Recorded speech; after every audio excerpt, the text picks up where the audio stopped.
Great. This is gonna be good. I'm gonna enjoy it, I think. And I don't normally like this kind of thing. I'm not a huge music guy. I'm more of a sit quietly and read a book guy. One time a therapist said I was an introvert with all the skills of an extrovert. I think that's true. You want to talk more about my therapy? No, we don't. Okay. Oh, that's so quiet. Everybody okay? Everybody had a good weekend? Hi up there. This Sunday, this is a good day for me. I'll tell you, I was in Moncton last night, and I always feel a little bit bad about Saturday night with me. You know what I mean? You know, you work all week and then you go to a concert and it's just me singing about sad stuff, you know? And then it's Sunday and then that's it, weekend's over, you know what I mean?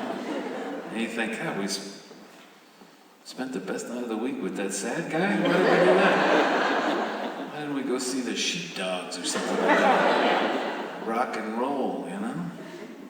But Sunday, I feel like Sunday, it's good. I'm a good waste of time on Sunday. I'm gonna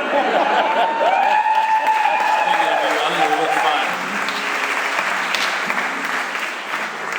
I probably told this story last time I was here, but every time I'm in Fredericton, I think only of the time I was beginning a tour with Matt Anderson. Here. I flew out here. I'd never met him before. I flew out here and I was joining the tour. And we were staying at the Crown Plaza, Lord Beaverbrook, and there's a bar there, and we drank. They drank so much booze. The band, him and his band, drank so much booze. I was terrified. I was like 29, and I was like, oh my God, I'm gonna die. And I was trying to drink booze too. I'm not very good at booze. It makes me feel sad. It makes me want to go home, and. They drank so much booze, and then I was the least drunk guy, so they brought me over the bill, and it was $3,800. And I was like, I only have $600 in my bank account. And thankfully, Matt saw me and then took it and paid for it. And then legend had it that they distributed photocopies of the bill around to the staff of that restaurant. And as an example of what over-serving at the party. That's what I was told. I don't know if that's true. All right, this is kind of a weird little tour, and I'll tell you something. This is the last night of the tour. I've been on a run of like 3.5 months, and this is the last show. I'm going to go home tomorrow and disrupt my family's schedules that they've designed without me. I'm going to go home and throw it off and try to make it all about me for a couple of days. And probably my wife and I will get in an argument, so something to look forward to. We're not there yet. First we got to do this show. This is a weird little show. It's in support of an EP that I put out in February called Squander Your Gifts. It is about, thanks. It's about a friend of mine, my songwriter friend named Abe Stoklasa, who I wrote some of my favorite songs with, and it's one of my most favorite people. It's about him. He passed away in November 2023 unexpectedly and really suddenly. So for the first part of this show, for the first half hour here, I'm going to play you the first 3 songs that Abe and I ever wrote together. I'm going to tell you the story about meeting him and tell you a few stories about he and I and what we did together, and then I'll play you one song off of the EP that's about him, and then I'll go away, and then you talk amongst yourselves. Do what you'd like to do, go to the washroom. We won't do too long of a break, because it's Sunday, we gotta get back, we gotta go to bed. Everybody's gotta go to bed. And then I'll come back, and I'll play all the other songs you'd like to hear, and you can yell out songs or whatever, and maybe I'll play them, because maybe I'll play them, maybe I won't. Sometimes I'm not prepared, but we'll see, you know what I mean? But for this first part, I'm going to talk a little bit about my friend Abe. But it's not going to be hard. It's going to be easy to hear. Don't worry about it. I'm going to start right now. When I was 28 years old, I was 27, sorry. When I was 27 years old, I was working at the Royal Conservatory of Music in Toronto. And you think that I was teaching music lessons or something, because I'm holding a guitar right now. But that's not true. I worked in the facilities department. I just scheduled things on a computer. One day while I was working there, I got an email from this guy named Murphy Cargins, who was the bass player of a band called Sugar Ray. You know the band Sugar Ray. Spread Your Love on Fly, etc. We all love that song. Beloved song. And he told me in the email that he was starting a record label with the football player Aaron Rodgers of the Green Bay Packers. This sounds fake, but it's true. It's what really happened. They wanted to fly me to Nashville to meet with me. I remember it seemed weird, and I showed my girlfriend at the time, and she said, "This sounds like you're going to get stabbed, almost for sure." And I said, "I know, I agree with you, but they sent me a plane ticket to Nashville. It seems real, so maybe I'll just go. I can try to get the stab and maybe get it in the arm or the meaty part of the thigh, and then I can still just have a free trip to Nashville." So I went, I flew all the way there, hoping that it wasn't a trick or something like that. And when I got off the plane, waiting for me there in the truck was the bass player of the band Sugar Ray and the football player Aaron Rodgers. I got in the truck and they took me around to a bunch of different places in Nashville. They wanted to see me co-write with these other people to see if I was actually any good at writing songs. I wrote with a few people the first day, and on the second day, I was supposed to write with this guy called Abe Stoklasa. I had listened to a few of his demos, and his voice sounded like he was 60 years old to me. When he walked in the room, he was 24. I was 27. And we started to talk, try to figure out what we were going to write about. Co-writing is awkward, even when you know the person, and it gets unawkward, and then as you know each other really well, it gets awkward again. At the beginning, it's uncomfortable, to say the least. We talked about a bunch of ideas. One of the ideas that I had for a song was based on an American cell phone that I was using at the time that wouldn't stop ringing from a number in Portland, Maine. We wrote the song Portland, Maine in an hour and a half on the first day we met. And then 13 years later, I played it at his funeral. Such an odd journey for that song. But it's the first thing that we wrote together, so I'm going to start with it here tonight in this church.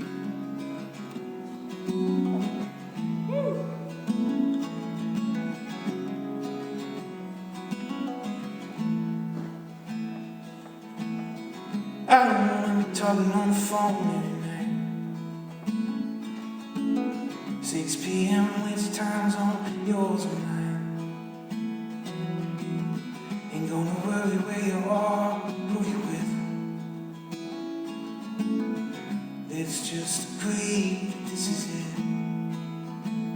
Portland, Maine, I don't know where that is. Leave your bags in the car, keep it running. I won't pretend that I won't miss this. But Portland, Maine, I don't know where that is. And I don't wanna know. I don't know.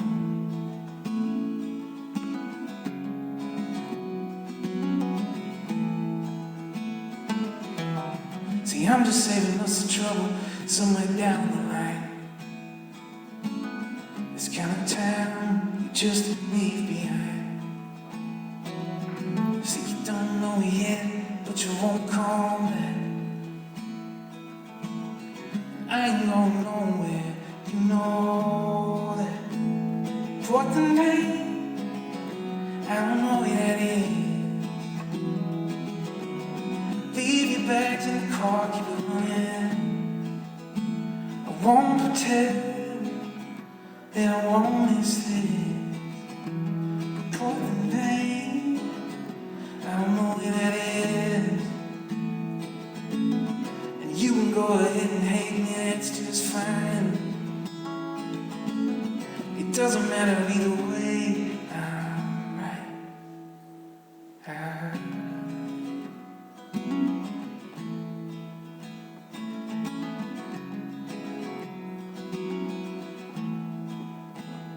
Portland, Maine, I don't know where that is. Leave your bags in the car, keep it running.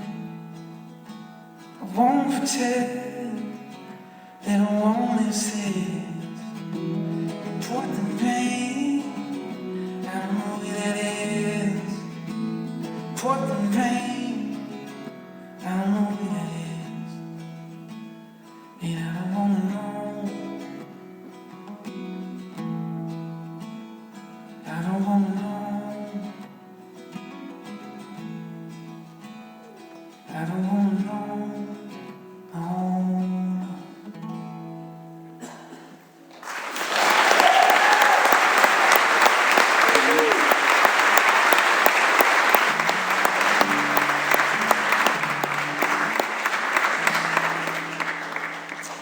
So we wrote that on the day we met, and then a few weeks later, Tim McGraw said that he was going to record it. I got to meet Tim McGraw.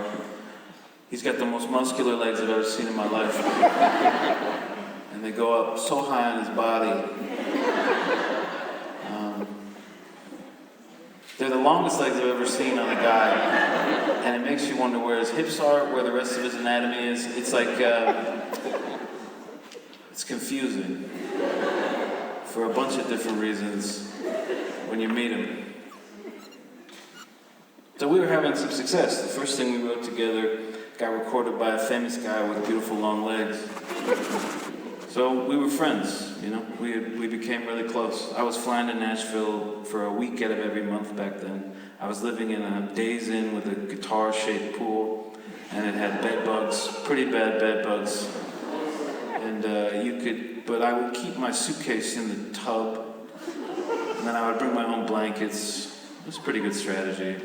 I remember when I told the guy working at the front desk, I was like, hey, I think my room has bed bugs. And he goes, yeah.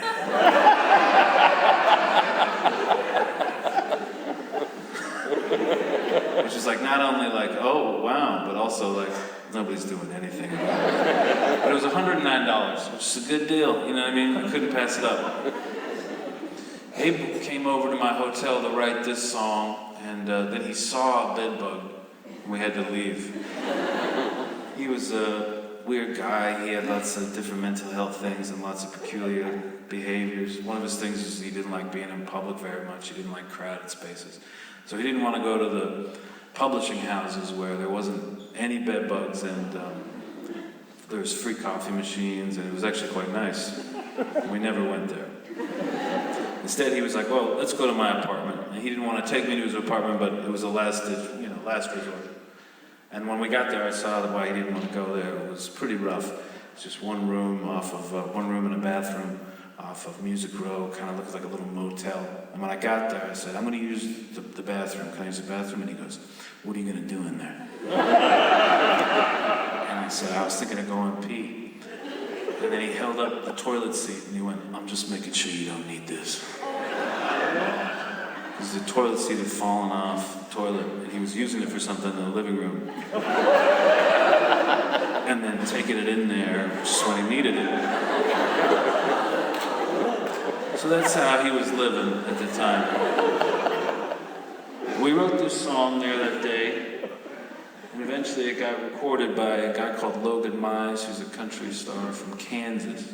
And it became our first gold record. It's called Better Off Gone. I'll play it for you now. I don't play it that often because, it's hard to sing. But I'm going to do it. And when they gave me the gold record for it, I took it in a parking lot. And I took a picture of myself with it. And then I went and mailed it home. And then Canada Post went on strike and they lost it. Never found it again. But that doesn't matter. It's okay. It's okay. It's still logged. I still have it. I know that I got it. There's a picture of me with it. Those things, that's really all you do with them.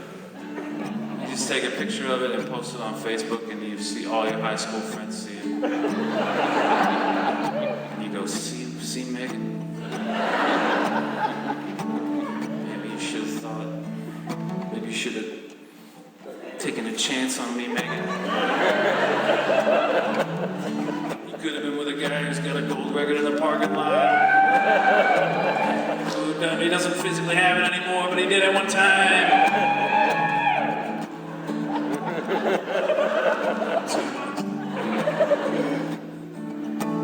That girl got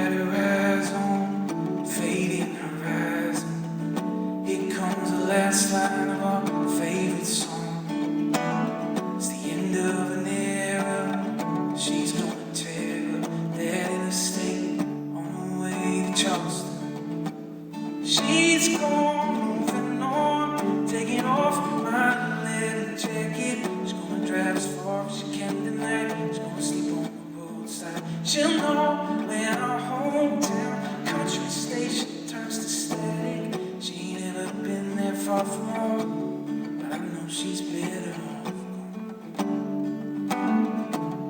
I know she's better off.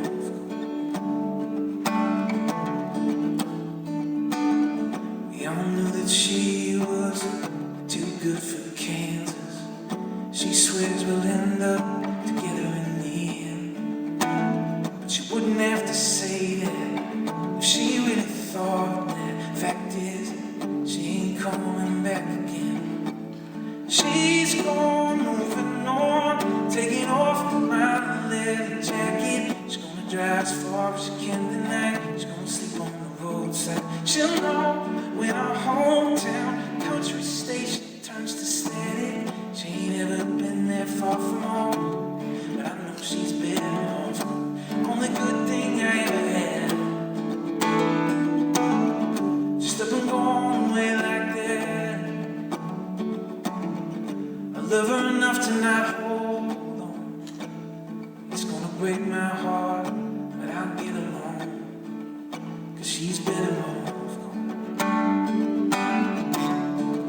She's better off. She's gone, moving on, taking off my leather jacket. She's gonna drive as far as she can tonight. She's gonna sleep on the roadside. She'll know when our hometown country station turns to static. She ain't ever been there far from home, but I know she's better off. I know she's better off.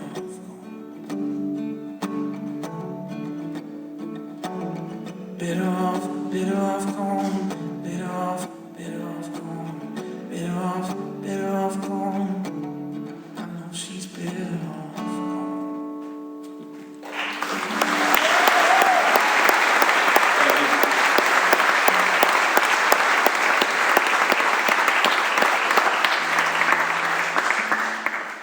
So that was the second thing that Abe and I wrote together. And the first two songs we got recorded by somebody. So then they started to let us write with famous people. And one of the famous people that they let us write with was Keith Urban. So I got all dressed up in my bedbug apartment and I drove my Kia Soul rental car over to Abe's detachable toilet seat place. And I picked him up and we drove to Keith Urban's mansion. I remember it very well. I would give any amount of money to be able to watch what we looked like when he opened the door. In his mansion, I remember I was wearing camouflage cargo shorts and a bandana. I think we probably looked crazy. But he was very nice to us. He was like, "Hey guys, come on in." We went in there and we were writing a song for about 2 hours, hanging out with Keith, making some stuff up.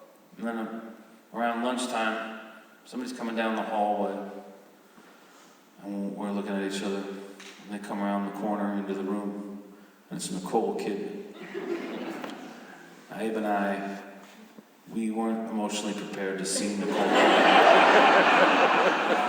in that moment. And if you're in a room where Nicole Kidman might come in, somebody should say that to you when you arrive at the room, or better yet, before you leave your bedbug hotel room, so you can wear slacks, or at least a button-up. But there she was. She was like, "Hey guys," and we were like, "Oh, hey. How's it going?" She goes, "Oh, I'm gonna make Keith a sandwich." "Do you guys want a sandwich?" And Abe and I were like, No. I don't think so. And she was like, "Come on. You might as well have one. I'm gonna make Keith one." And we couldn't, it was way too much for us to have. Imagine Nicole Kidman comes in the room you're in and then you go, "Yeah, make me a sandwich." Absolutely. Chop chop. It's crazy. It's a crazy thing to say. So we just kept going, no, it's okay. And Abe was going like, we ate on the way over here and we're so full. We're so full. So eventually she goes, okay, and then she leaves. And then like 20 minutes later she comes back with the most beautiful sandwich I've ever seen in my life. All this cheese and the meat is all curling around like a movie. Some potato chips. And then we watched Keith Urban eat his full sandwich. And I'll tell you, when you experience something like this with only one guy and then he dies, it sucks. Like, nobody can even prove that this happened. Because you can't ask Keith Urban, especially now, they're divorced. So it's just me, you know what I mean? I'm the only historical record of this event ever happened. It was crazy. So then we wrote for a couple more hours. I don't even remember what the song was. It wasn't good. It was a bad song. We left. We got back in my Kia Soul. And I remember as we were driving out, we both said to each other at the same time, do you think she made that sandwich?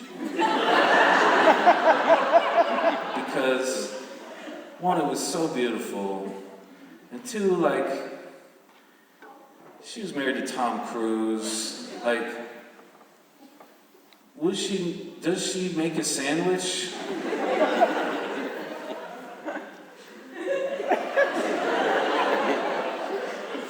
Would she make a sandwich? Like,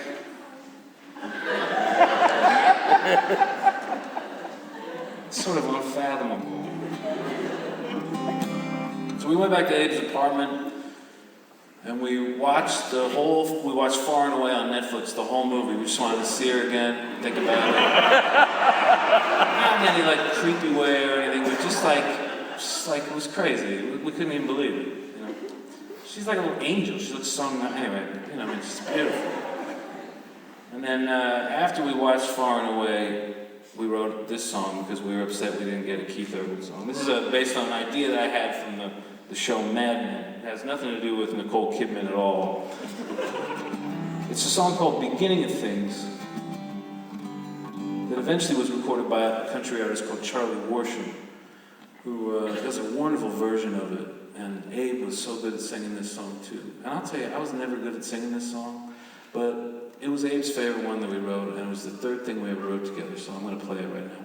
But I'm not that good at singing it. I'm going to try.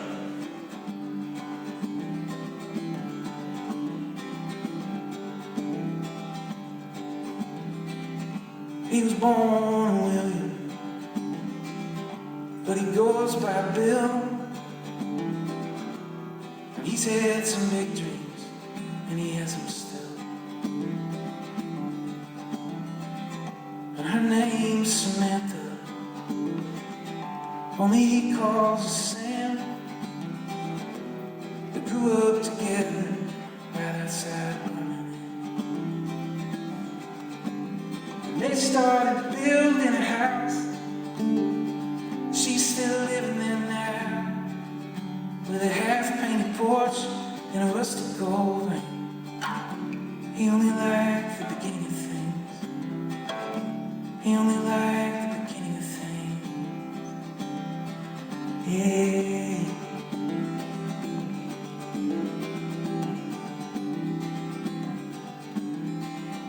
Now Bill's getting older, ain't settled down still. He's got a daughter out of college, and she calls him Bill. And she goes to visit her mother, with his good days and bad. She only recognizes her half the time, but she's always glad. And she recalls building this house as if it's happening now, with a half-painted porch and a rusty gold ring. He only liked the beginning of things. He only liked the beginning of things.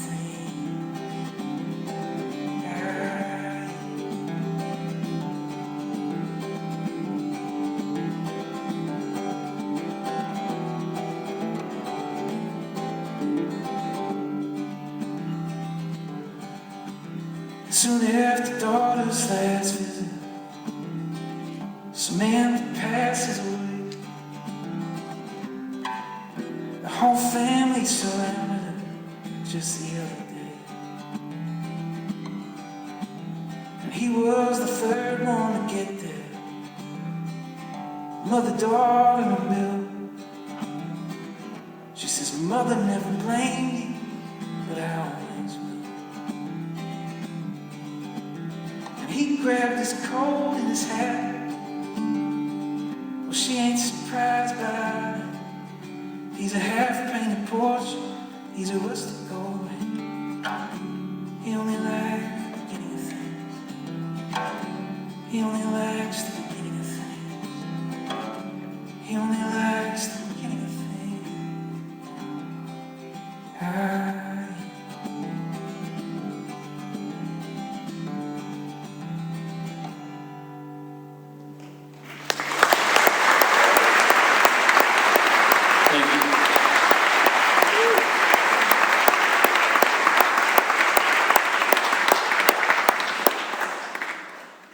First three songs we wrote.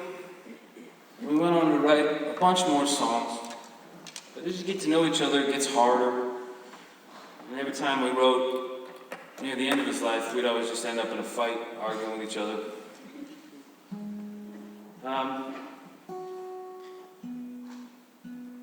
In November 2023, I got a call saying that he had died. He had a really hard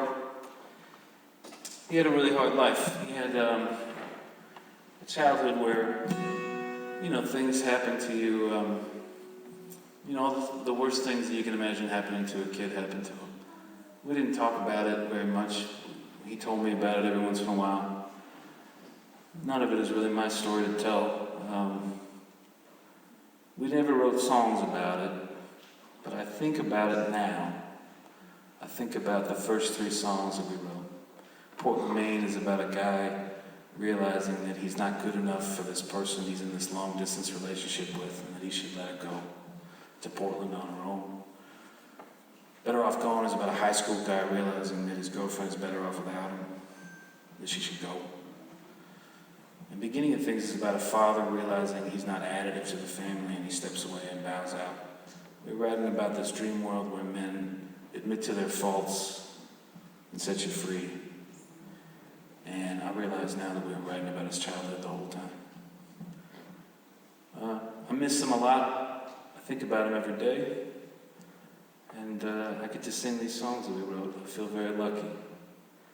This is a song I wrote about him. And then I'll take a little break. And we can do whatever we do at the break. I'm going to drink a bunch of water. It's called I Talk About You.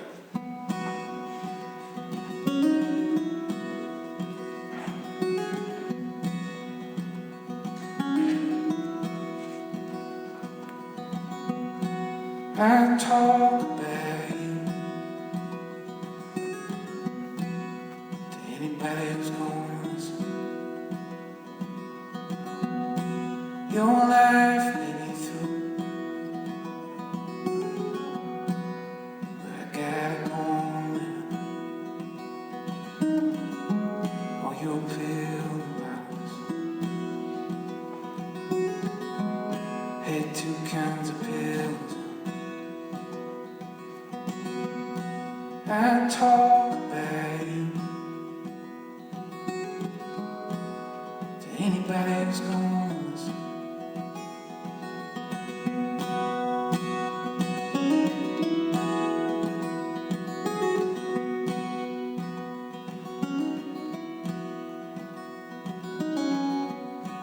I thought so much of you, but we had our share of friendship. AC set to 62. Only one kind of food in the kitchen. I know your sweetness had a little bit of anger in it. I talk about you anybody who's gone.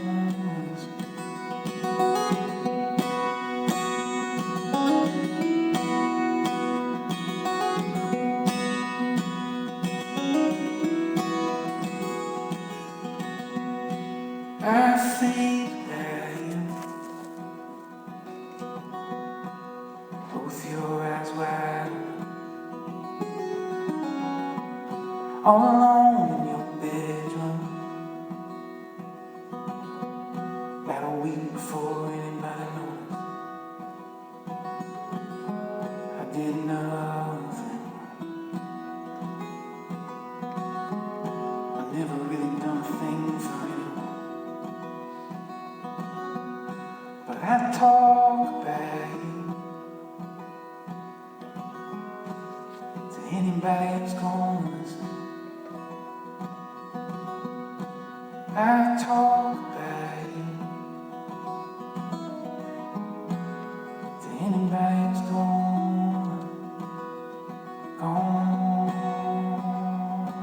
listen.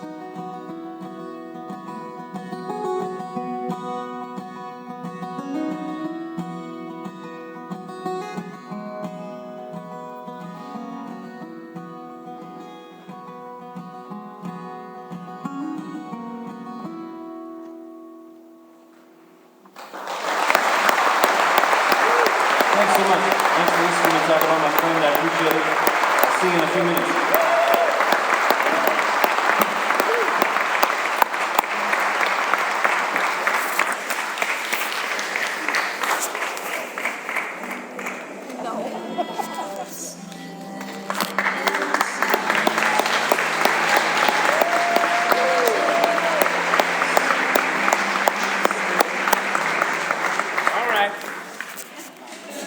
Okay.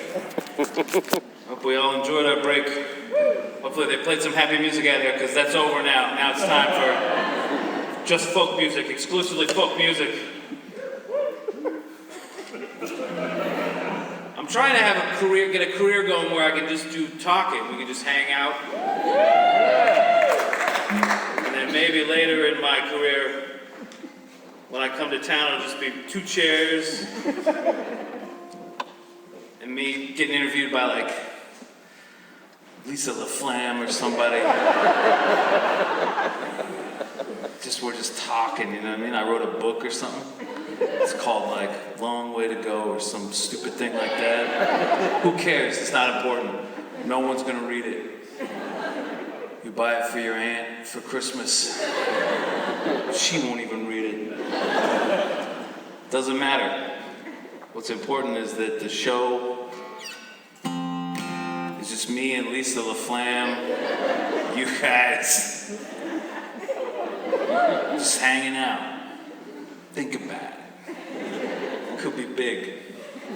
Rick Mercer and Jan Arden, they do that, right? Just the 2 of them chatting up a storm?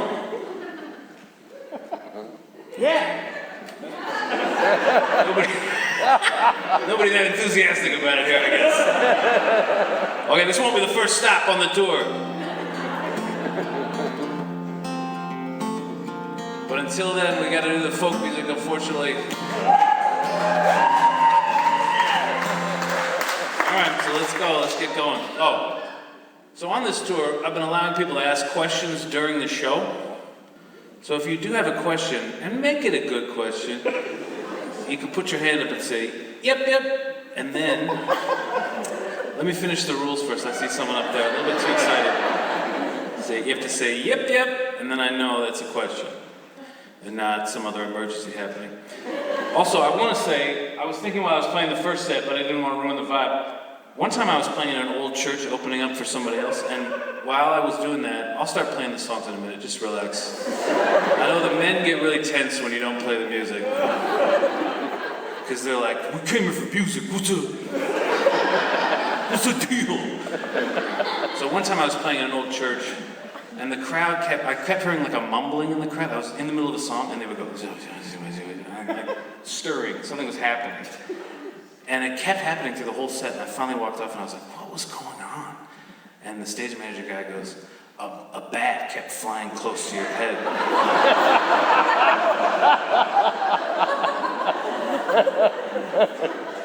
an old building like this, I just want to say, if a bat is coming near my head, just say it right out loud. Just tell me about it, okay? Because I don't want to live in the mystery while I'm up here with my eyes closed if a bat's going to go on my head. So just tell me about it. Thank you. That's all the housekeeping I wanted to do. And then in between songs, if you do have a question, you can put your hand up and say, yep, yep. But it's not just for requesting a song or anything like that. It's got to be a real question. And if it is a request, you got to form it an interesting question. You know what I mean? So think about it. I'll play the first one you think about it. Sorry, I think you're getting stressed out.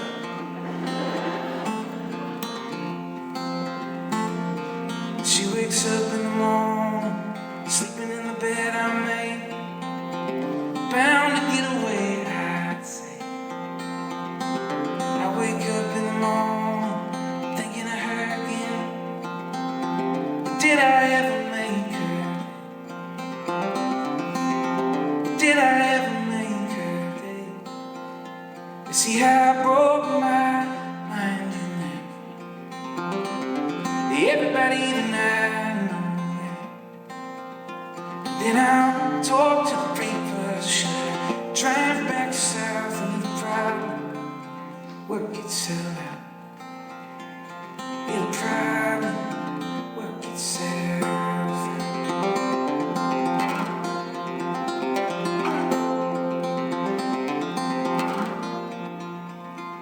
You were someone I knew, study your face for years, but we know how it might appear. So we made up some story that we gotta tell sometimes, but we don't ever quite get it right. We don't want to live somewhere. So I broke my mind in there. Everybody tonight know that. Then I'll talk to the papers, should I drive back south and the problem work itself out. It'll probably work itself out.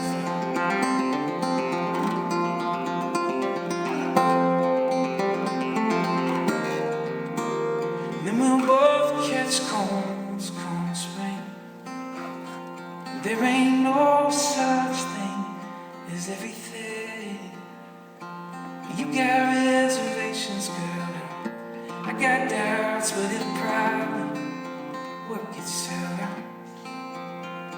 It'll probably work itself out. It'll probably work itself out. It'll probably work itself out.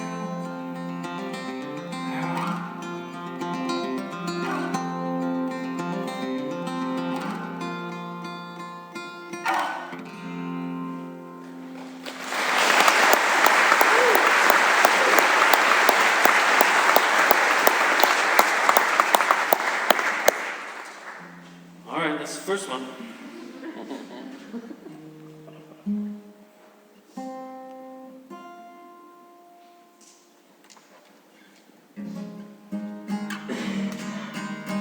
Sorry. All right.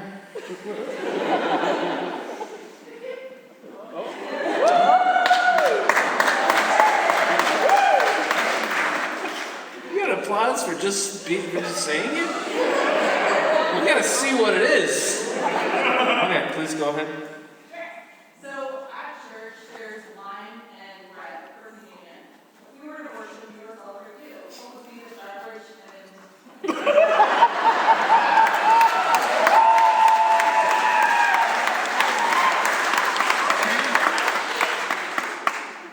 What would be the beverage in the blood and body of me?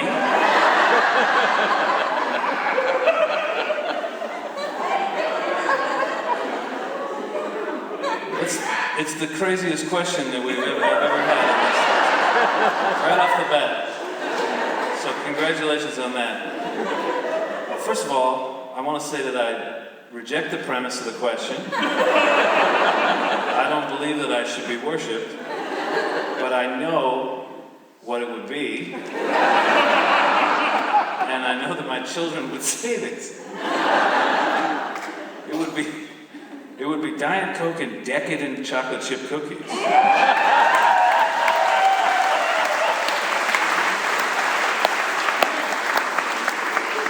Which are two of the things I have a problem with. I can't even see decadent, I can't see them. I shouldn't see them. I shouldn't be brought near them. That's a wild question. I'm glad we talked about it. It's important to talk about it. When my kids, when they were really little, we would see like a Diet Coke truck on the highway, and they'd go, "Are you following that truck?" Like it's just loose Diet Coke in there, just sloshing around. I'm gonna get right in. All right, glad we talked about that.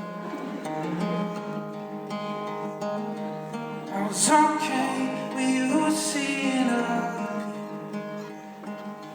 It was always just some face we were going through. I was okay when you were seeing other people, until I saw the people sing. Only hell, I was at home waiting. I could tell you were hanging back.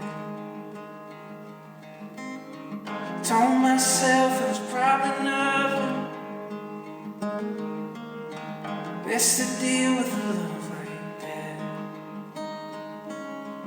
I was okay when you were seeing other people. It was always just some phase we were going through. I was okay when you were seeing other people, till I saw the people singing. All the arms leaning on your table, all the eyes you can get yours on. You would say it goes without saying. How the hell did I feel on? I was okay when you were seeing her. It was always just some phase we were going through. I was okay when you were seeing other people, until I saw the people.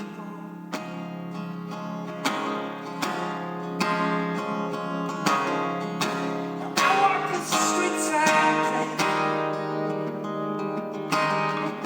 I sleep in the bed I made. Living in a lonesome way. I was okay. I was okay when you were seeing other people.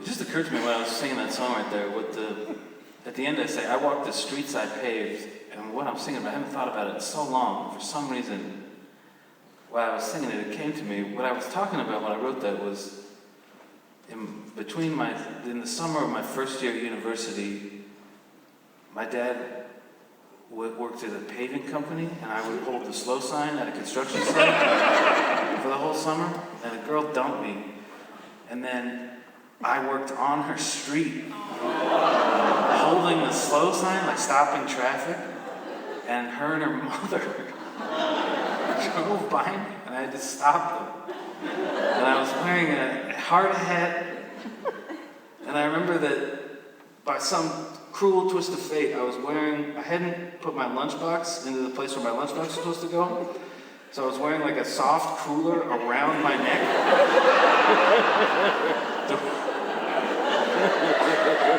The way like a Sherpa might wear it. And I was holding the stop sign, and I stopped their car, and then I realized who it was.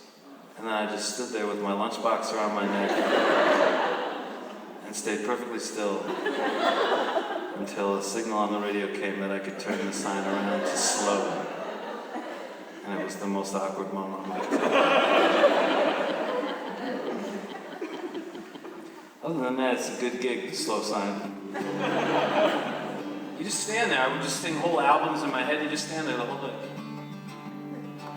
And then eat your lunch standing up. All right, so this song is, there's no yip-yips. I know it's hard in a big room this big, you know. This is maybe the biggest room so far that we've had at one of these shows in, so maybe it's a little uncomfortable or feels like, okay. You can't cheer for everybody. I love it. I love your enthusiasm. You're kind. All right, please, go ahead. When I saw you in 2023, you were inviting people up to sing with you. Yeah. Do you have any interesting funny stories from a lot of your videos? Because I saw a lot of videos on social media. People did a really good job, but I feel like you should maybe see the ones that did. You know what's interesting is that everybody was largely very good, and there was only one that was very bad. It wasn't Moncton, no. I don't think so, was it? Did Moncton go bad to you? Sometimes they're not the best singer. What's that? What did you say? Oh, it was you. Oh, okay. So you're just bringing this up to talk about yourself. Well, we all think you did a great job. It was not you. It was not a man that did a bad job. There was not very many men that did it. There were some men. Even when somebody's not a great singer, it's really nice to see them just go for it. The only one that was bad was in London, Ontario. And listen, don't repeat what I'm about to say. That's the worst city in Canada by a while. Have you ever been there? And my relatives are from there. There's nothing cool going on there, including the entire University of Western Ontario. There's nothing cool going on in that city. Nothing. And the lady got up and she was way too drunk. And I should have known because when I picked her, her friend beside her went. It was too late. She was already walking up. And she wasn't that bad of a singer. She was just way too drunk. And she started to do a lot of Janis Joplin, like, you know, Janis Joplin at the end of Me and Bobby McGee. She started doing that type of stuff, like, it's like, even when Janis Joplin's doing that, you're like, okay, we get it, darling. You miss them. So that was the only bad. Largely, they're really impressive and really good. And it seems really risky to people, like people would always be like, I can't believe you do that. But honestly, it worked out really well, though, in time. I don't know why. Just lucky, I guess. But you did a great job, so you didn't do bad, don't worry about it. I'm not going around the country talking about you or anything. I'm talking about one lady from London, Ontario. This is a song about, you know when you're talking to somebody on text message and you hate them? You don't like what they're saying on the text message, and then you see them in real life and you go, oh, they're not so bad, I guess. Do you know what I'm talking about? Yeah. Usually it's like a work person. You get their work emails and you're like, I'm gonna throttle this guy. And then you see him at the office and you go, oh, well, you know, Keith's trying his best or whatever. That's what this song's about. And in this song, I'm the guy sending the annoying text messages. And my wife is the person being annoyed. It's called Rosemary, and that is not my wife's name.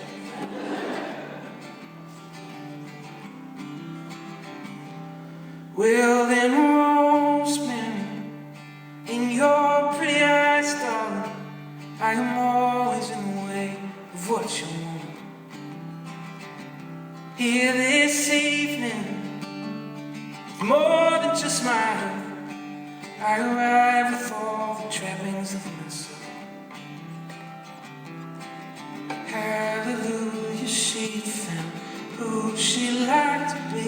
Now she's tugging at her sweater 'cause of me. Does it suit you hanging around, picking up for free? I suppose it must, I guess it does. Darling, are we okay? Yeah. Well then, Rosemary, in your pretty eyes, darling, I am always in the way of what you want.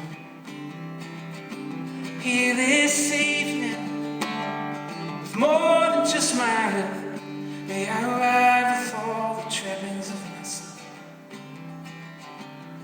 I was always who you thought I was. I was always who you thought I was that day.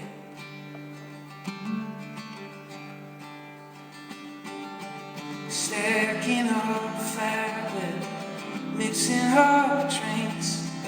Later on in life, we'll buy nice things. Heaven knows if a second home made of plywood, made of stone, would make us feel more or less alone someday. But darling, can you wait till? Darling, are you okay?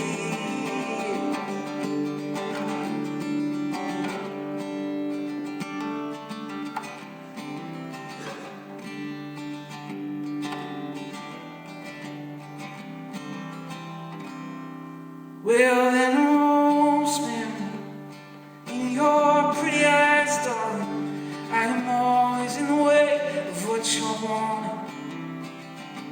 Here this evening, with more than just my health, hey, I arrive with all the trappings of myself. I arrive with all the trappings of myself. I was always who you thought I was. I was always who you thought I was that day.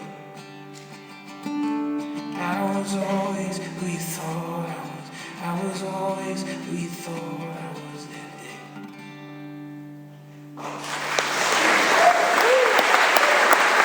Thank you.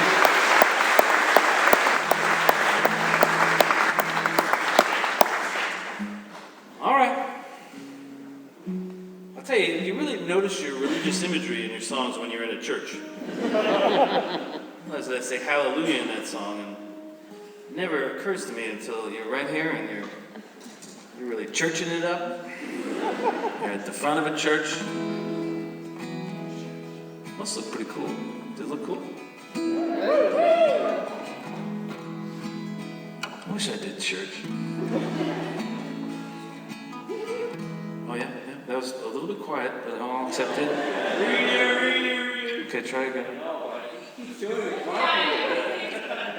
I just have to ask, my first show that I'm seeing, I'm loving the show.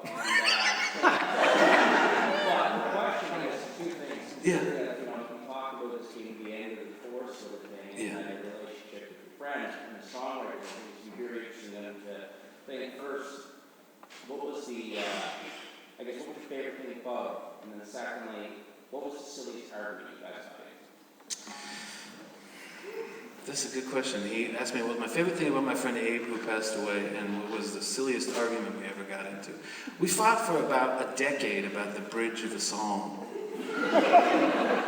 And it's that second song I played, the Better Off Gone. He didn't like the bridge of that song. And I was like, it's on the radio, it must not be too bad.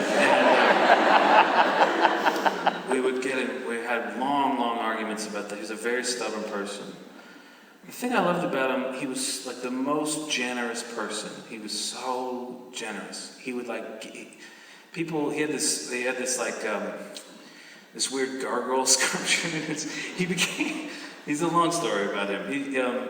After we wrote our songs together, he wrote two really successful #1 songs in America. A song by a guy called Chris Lane called Fix. He wrote that song, and then he wrote a song called Brand New that was recorded by Ben Rector, which became the theme for Oprah for a year. So he made so much money, and he would buy these you'd go to his house and he was like, oh, about this gargoyle statue. It was like this enormous 6-foot concrete gargoyle statue, and he would have it in the garden, and then his neighbor was like, I love that. And he was like, let's take it over to your house. And then he went and got a skid steer and picked it up and moved it into her garden. Like, that's just what he was like. And some of it was that he was a bit manic, you know what I mean? But overall, he was so the most generous guy. And then when he passed away, we hadn't spoken to each other in a couple of weeks because he was mad at me for congratulating my friend for having a song recorded by Morgan Wallen, and he hated Morgan Wallen. So he wasn't speaking to me. But you know, I mean, he had his reasons. He was stubborn and a weird guy, really weird guy. That's a nice question. Thank you for asking. All right, I'm going to play an old song that I had forgotten about, but then I heard it when I was in a coffee shop in Toronto. And I mean, it is weird sometimes. I know it's me before I can hear the song because I can hear my breathing, which is a weird truth. Like, I don't know what song it is, but something on my ear, like something on the back of my neck stands up, and I go, I feel like I'm breathing. I feel like I can hear me breathing, and then it's me singing. One of the mistakes, it's totally cool to hear yourself in the cafe, and the only mistake that you can make is you telling somebody is the mistake, because no one cares at all. The people who work there don't care, nobody else who's there cares, doesn't matter. So you just gotta silently enjoy it. And when I heard this song at the cafe, what my thought was that it was really sad. And I was like, this song's too sad. What was this kid's problem? I know that I was like 24 when I wrote it. It came out when I was 26. And I remember I was thinking about what could have made me so sad, and I recalled that at 24 I was still on my parents' cell phone plan. And I was like, what could a guy who has his cell phone bill paid for, what could he be so sad about, really? But I'll play it for you. It's about a little town near the town where I grew up. It's called Petrolia. I was just leaving, I was just up and walking, when someone said something, it was likely my name, but I didn't turn, I just kept on walking. I got to my car, I am presently driving, but darling, I can't go back to Petrolia with something I owe you. I think you already know that. You know I regret it, not living with you. And you have to sell that house and move to the city. She says, no, no, no.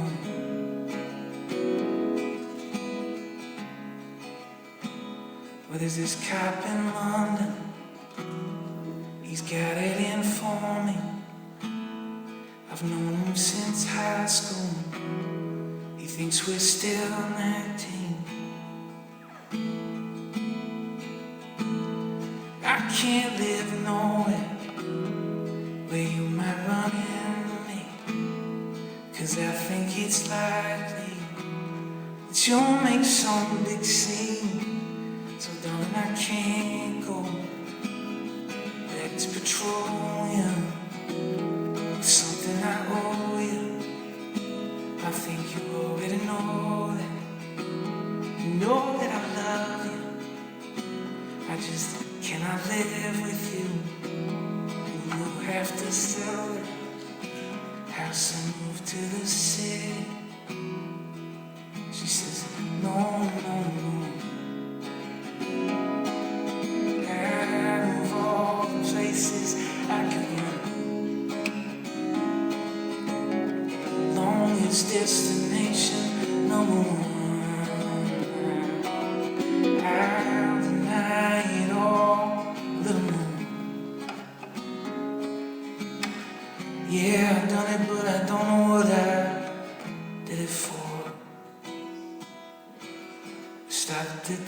truck stop right outside Woodstock, and I was gonna get something, but the whole thing was closed. And then I thought I might turn back, and then I thought I might call you, but I didn't do that. I just kept going. It's done and I can't go back to Petrolia. It's something I owe you. I think you already know that. You know that I love you. I just cannot live with you. And you have to sell that house and move to the city. She says, no, no, no, no. No, no, no. No. No.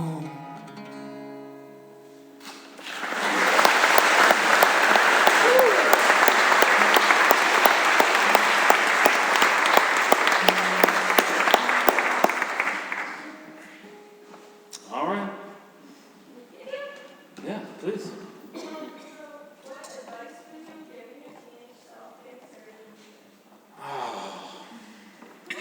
What advice would I give my teenage self getting started in music? I would say, listen, I hope that you're not a teenage self getting ready to start in music. I think, I don't want to be negative. I don't want to sound like an old fogey. I think we did a really bad job of farming out all of our musical discovery to companies owned by billionaires who don't know anything about music. I wish that we didn't do it. I just wish that we didn't do it. I wish that, like Mark Zuckerberg, he doesn't have a favorite song. Like if you asked him his favorite song, he'd be like, oh, I love Who Let the Dogs Out or something. You know what I mean? Like, it's a good song. Sorry, I don't mean to be negative about the Baja Man. It's really hard. It's a really hard time to try to be a musician. What I would say is the advice that I always give, regardless of what's going on in the music industry or AI. Who cares about AI? It's not going to do anything. It's nothing. It's just a bunch of guys it's just men trying to punish other men by being like, are you ready? Are you ready for it? It's coming. That's all it is. Are you ready for it? We made it up. It's so good. It's going to change everything. And then you're like, okay. And they're like, oh, you'll see ready. It's just men punishing other men. Like everything. Gambling, everything. Sorry. We're talking about music. What I would say is that focus on writing really good songs. Just focus on writing really good songs. That's all you can do at this point. And also, if you do get a moment of attention using the internet, which is never a bad thing. Some people I know have built careers by getting a moment of attention on the internet. The moment of attention will have real value if the song is really good. I think of somebody like Leith Ross in Winnipeg, who got a moment of attention for a song that was just like perfect, and they got a whole career out of it. So I think focus on song always. That's my advice.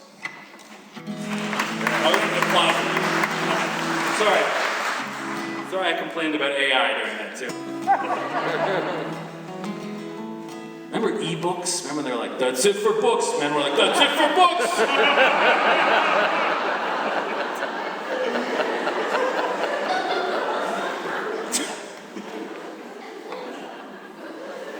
That was not it for books.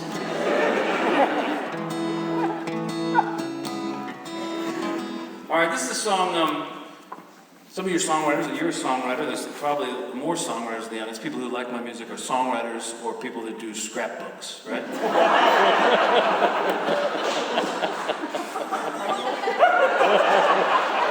There's a scrapbooker right there, finally seen.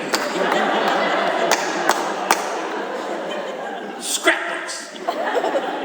Every time I see scrapbooks, when I meet someone who's doing scrapbooks, I'm like, I'll get into this pretty hard if I had all this stuff in my house. It's like, like when someone's doing a model train set, you're always like, whoa, whoa, whoa. And then you're like, I could probably do this model train stuff. This is a song, when you're a songwriter, somebody's always going, somebody says something or something happens and they go, there's your next song idea right there. People say that to you all the time. It's something you got to put up with. Usually for me, it's one of my uncles doing it. Some of my lesser uncles. One time I was driving in a car with my father and my uncle. We were going by a lake in my hometown. And my dad said, my company dug that lake. That's a man-made lake. And my uncle said, there's your next song idea right there, Donovan. Man-made lake. And I said, Uncle Terry, I don't need help with that. I'm a professional songwriter. Just keep that to yourself. And then I took out my phone and I wrote it down. Because unfortunately, that was a good idea that Uncle Terry had. And this is the song I made out of it. It's called Man-Made Lake. I've never told him that it's happened. I never will. He's never heard it. Because here's why. He doesn't listen to my music. Why would he? I don't want him to find out about it. Last thing I want him is him to be bragging at work about it or something.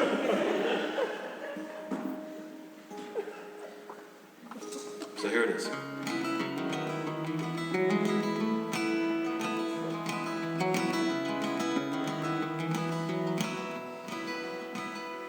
I could open up this engine any direction. I could never get away from the shore, and you can never lose sight of me, even if I might be taking on water on a man-made lake.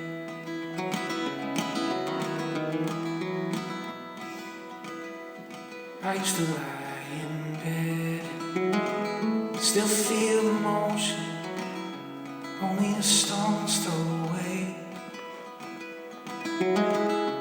When I was a kid, I thought it was the ocean, taking on water on a man-made lake. All of the trees beside it, every rock inside it, somebody's dead decided where it all should go.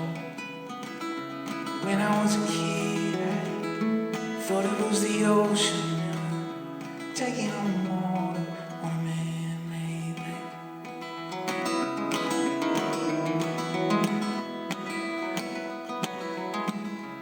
I'm just a boy I know, frozen in a picture. What was that smile I made? I was on a need-to-know basis. Didn't need to know it.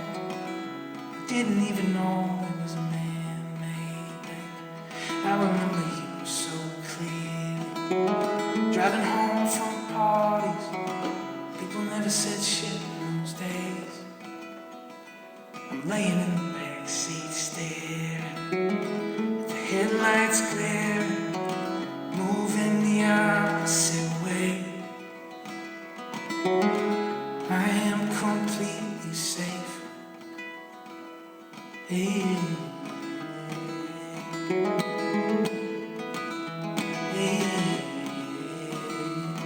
Hey. All of the trees beside it, every rock inside it, somebody's dead deciding where it all should go. When I was a kid, I thought it was the ocean, taking on water on a man-made lake. When I was a kid, I thought it was the ocean, taking on water on a man-made lake.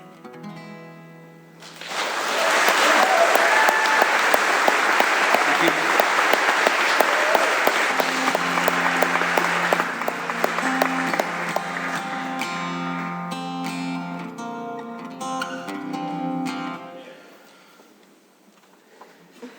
All right. Was that a yip yip, or what was that? What was that? Is that what that was? Yes. Okay, please go ahead. So, in a no-holds-barred, no-rules street fight, It's going to be a good question, don't worry. Who would win, the first half of the alphabet or the second half? Oh, that's so interesting. I think the second half. I do as well. Yeah, I think I do as well. I think that X, Y, and Z are dangerous people. Don't you think that? RST? W? Are you kidding me? W? W? You kidding me, dude? You think he's gonna do anything? No, A, B, and C are harmless letters. They're childish letters.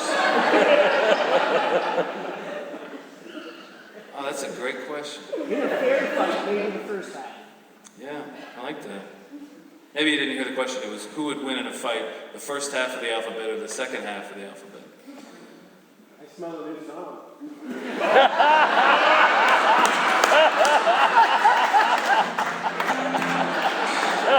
Uncle Terry in the building.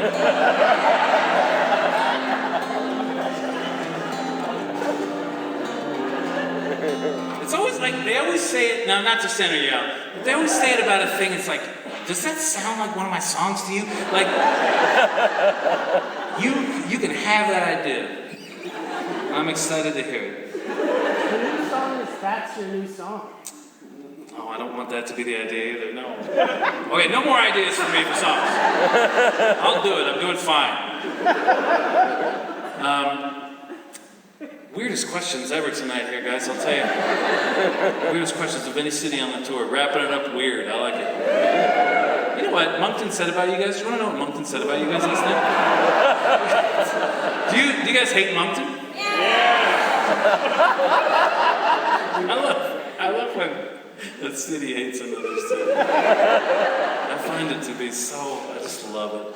Do you guys hate Nova Scotia too? No, you don't hate Nova Scotia? You look up to Nova Scotia? Okay. I know that you hate Ontario. We don't have to talk about it. I know that you hate us. I know that you hate the Great Lakes. I know that you think it's pathetic that we even like the Great Lakes. I know that you say unterrible. I know that you say that. I know enough people from here to know these things. I know that you say worst case Ontario. I know you say that. So that doesn't interest me. But when you don't hate St. John, though, do you? No. My friend Tom Power, he tells me about he's a great guy. He tells me about what towns in Newfoundland hate other towns. And oh my God, it's so funny. And we were out with his friend, his name is Ed Squires. He's the most Newfoundland guy you've ever met in your entire life. I don't understand what he's saying. I would say 85% of the time. And Tom tells me what he's saying. But one time we were out, and we were in a bar, and we met another Newfoundland guy. And he goes, "Where are you from then, by?" And then Ed Squires goes, "I'm from the Goulds." And then the stranger goes, "Y'all throw rocks at cars over there." And Ed goes, "We don't throw rocks at cars." And I was like, what is going on? And then when the stranger left, Ed was like, "We do throw rocks at cars."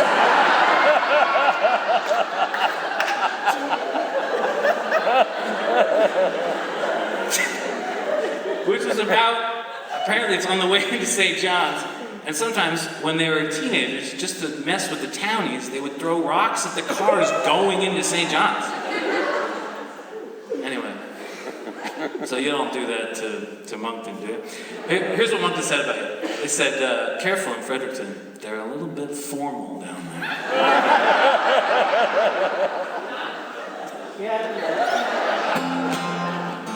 Do you accept that criticism? Like this fun. No. All right, anyway. All that to say, I'm sorry to talk about regionalism for so long, but this song is about the Great Lakes, and I know you don't care about the Great Lakes.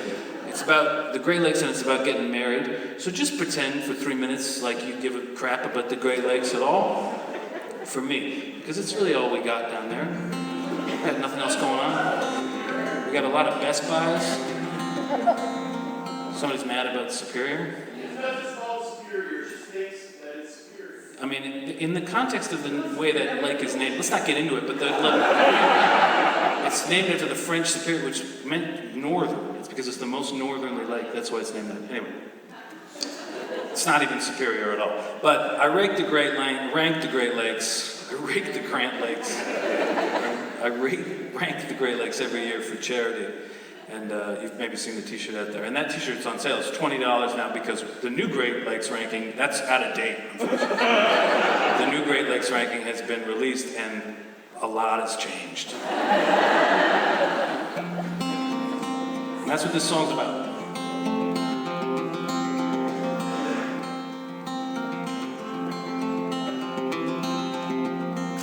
We got married at a hotel in Michigan.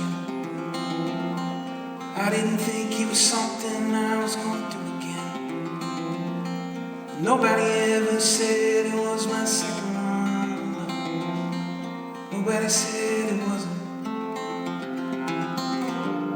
In the rental car console, there's a diamond ring. And we slept in on California King. All the guilty feelings that's gonna bring. But we're staring at the ceiling, just breathing. And slowly the waves, they're gonna roll in another way, another way.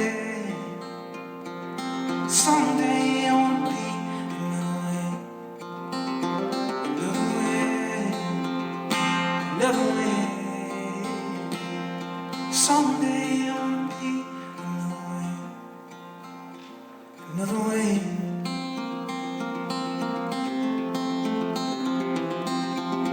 And in the morning we'll drive over them Great Lakes, you know. And at the border they're gonna ask which country we're living in. And I'm gonna say we got hitched out there here at the cover. And you dig out the certificate. And right there on your left hand is that diamond ring. And you spin it on your finger whenever you're thinking about all the guilty feelings this kind of thing. I know nobody gets to begin again. She can try everything we can. And slowly the waves, they're gonna roll in other way, another way. Someday I wanna be another way, another way, another way. Someday I wanna be another way. And by the time she let me go, kinda hummed and I don't know. And sent me to bed with a hug. I know it's the sound of a shrug. Finally, every language, every country, they know exactly what she said, but she didn't know what she meant anymore.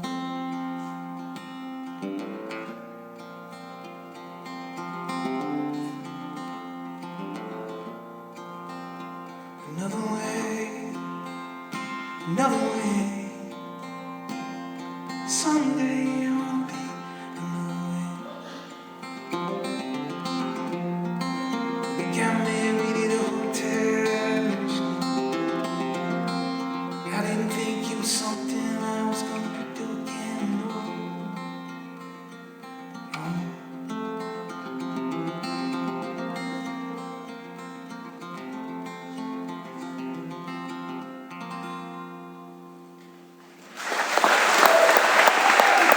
Thank you.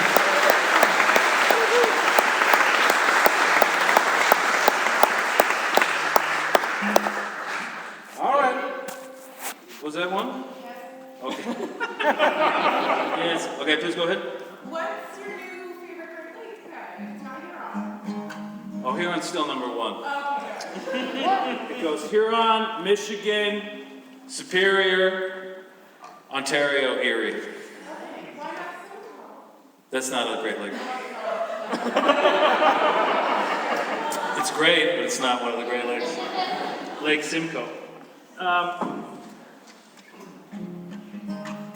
Huron is always first and Erie's always last because Huron's great and Erie's horrible. It's horrible. Shouldn't even be in one of the Great Lakes. But we can't get into it. It's too much. All right, I'm gonna do one more, and then we'll do the. Do you want me to go over there and do the thing, or do you? Okay, all right. We don't have to. We're all adults. You know what I mean? Why don't we just pretend? I'll do a pretend one. Just trust me. Just believe in me. And then I'll do a couple more, and then we'll all go home. We should go home. We should get right to bed. We should try to get 8 hours. You'll be a better parent tomorrow if you get 8 hours. Or a better kid.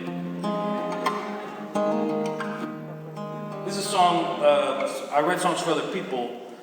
I wrote this song and then I gave it away because I was like, it's no good. And then I was like, wait a minute.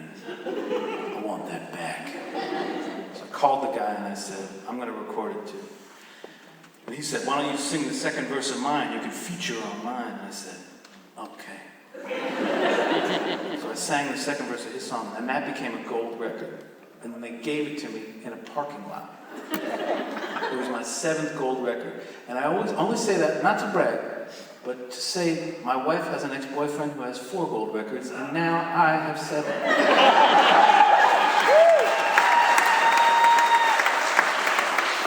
She never speaks about this man. He is in no way a threat to me. I have been focused on pulverizing him for a decade, and I'm doing it. They gave me the gold record in a parking lot. I took a picture with it, and I mailed it home to myself, and I received it this time. And then I mailed it to my friend Steve, who's told me he wanted to put it up in his pool room, and they lost it. Just the way it goes sometimes. This is a song, it's called Grew Apart.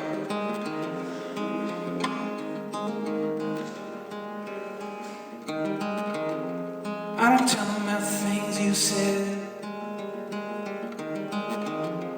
I don't tell them about the nights you left. I don't show them these texts I say, all the games you play, they don't know nothing better. Whenever somebody says your name, I don't break. I just say it's for the best, it's over now. It wasn't anyone's fault, it didn't work out. She's a good girl, just wasn't the one. We wanted different things, we had a good one. But she's better off, it's all mine. It is what it is, man, it's alright. I don't tell them they broke my heart, I just tell them we grew apart.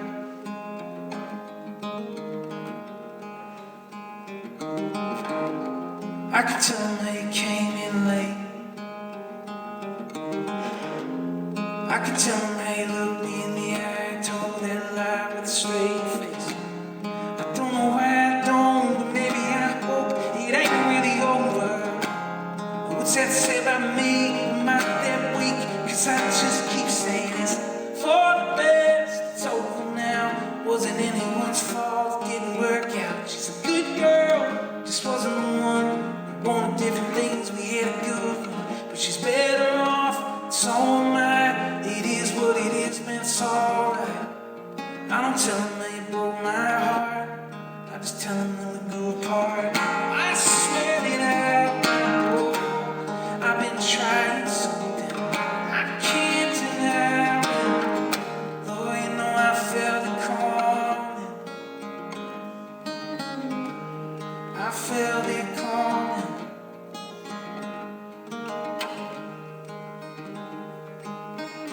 It's for the best, it's over now. Wasn't anyone's fault, didn't work out. She's a good girl, just wasn't the one.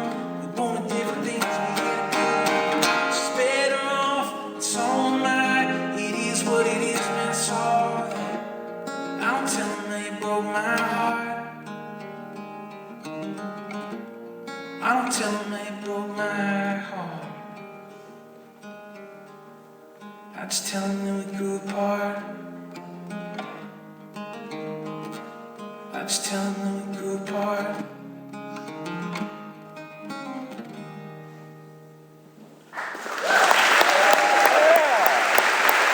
All right, I'm gonna go over there.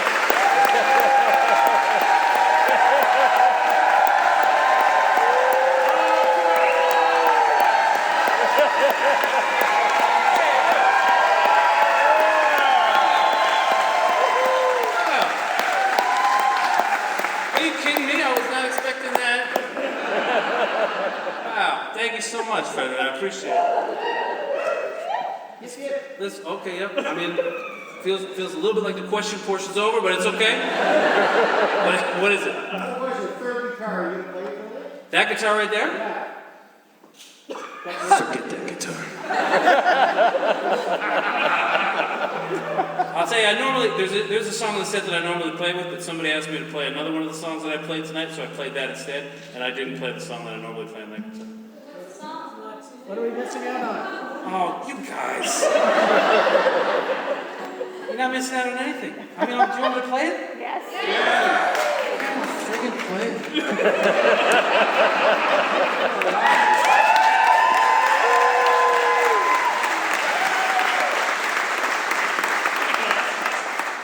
Okay, but that's got to be it for questions, and we don't have any time.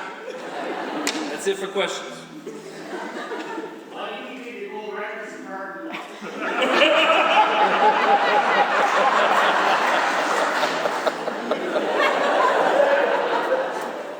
That's my favorite.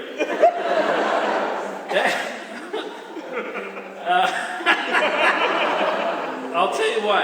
There is a real reason. When I go to Nashville, I normally have breakfast with my publishers because I don't want to go to their offices because I hate their offices. So when they want to have a meeting, I make us go out for breakfast.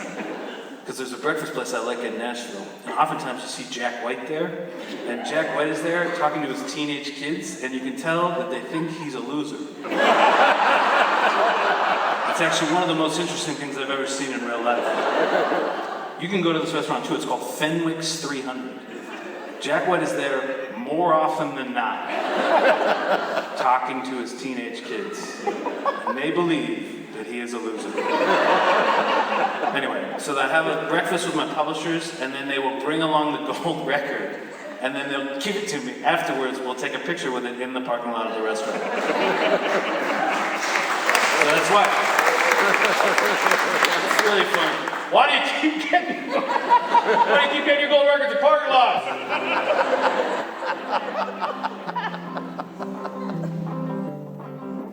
Okay, here's what you almost missed out on. It's a brand new song. It's called Do It Right.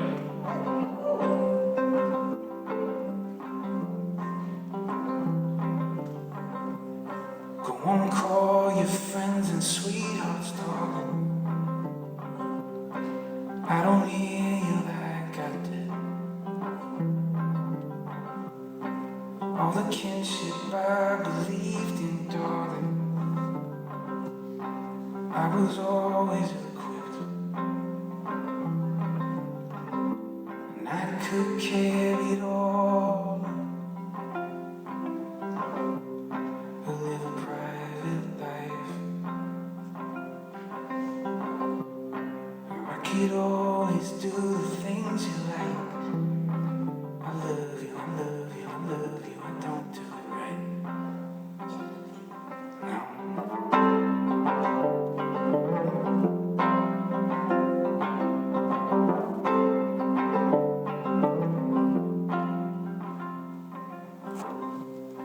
You could easily release me, darling, and just move some t-shirt. 'Cause you know now that all my graceless argument could ruin all your Christmases, and I could carry it all, or live a private life. Or I could always do the things you like. I love you, I love you, I love you, I don't do it right. I love you, I love you, I love you, I don't do it right. I don't do it right.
Listen, it's time for us to go away from each other. We had a nice...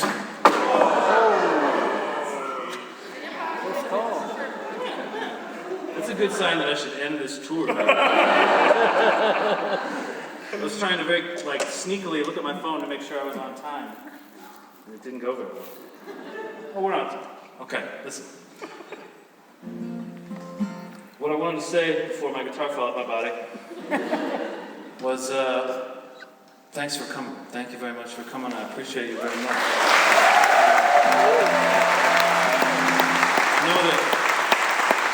I know musicians are always saying, thanks so much for coming, always, thanks so much. But here's what I want to say.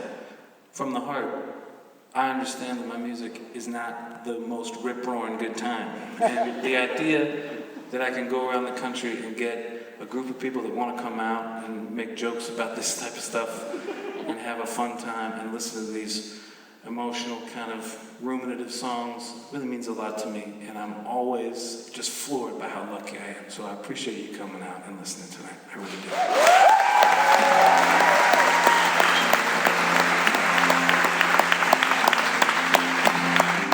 I'm the luckiest guy in the world. I used to work at Enterprise Rent-A-Car, and honestly, that was a pretty good job. But I would pick this any day. This is a song about how you should build a treehouse for your kids, but I wrote it a long time ago, before the price of lumber went through the roof.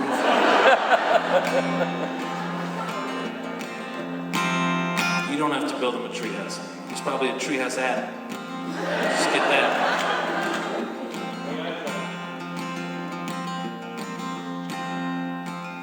My brother and me used to climb this tree. We were gonna build a little clubhouse about 10 feet off the ground. We drew the whole thing up. We needed wood in our dad's truck, but he was out on work that summer. The truck only had one gear. He said, we'll do it next year. My buddies and me, we had this dream. We were gonna rent this cabin way out in Montana.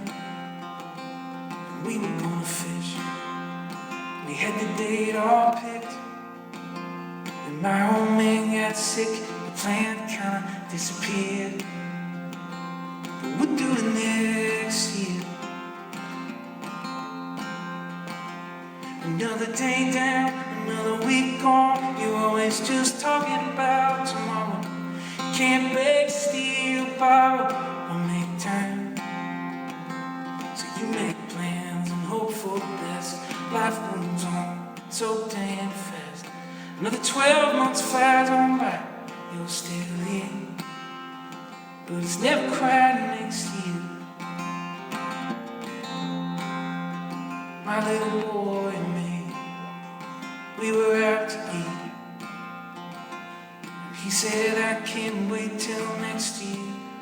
When I asked him why, he said, 'cause we're going camping. We're going to the ball game.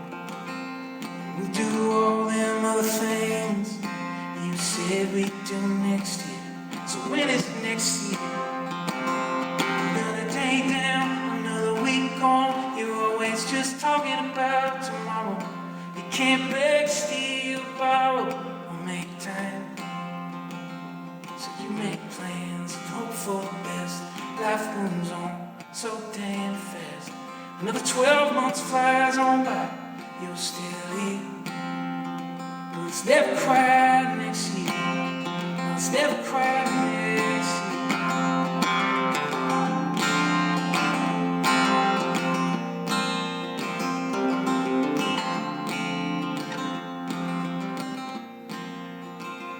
My old man, he was fading fast. He said, I think I'd like to go see that Grand Canyon. So we just left, packed up the car and went. I called in sick to work. We drove till 3 a.m.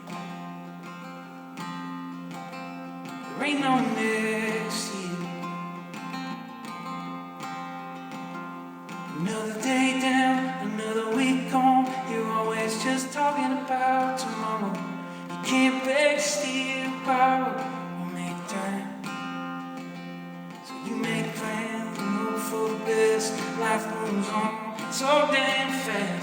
Another 12 months flies on by, you're still here. Another 12 months flies on by, you're still here. But it's never quite next year. No, it's never quite next year. It's never quite next year. It's never quite.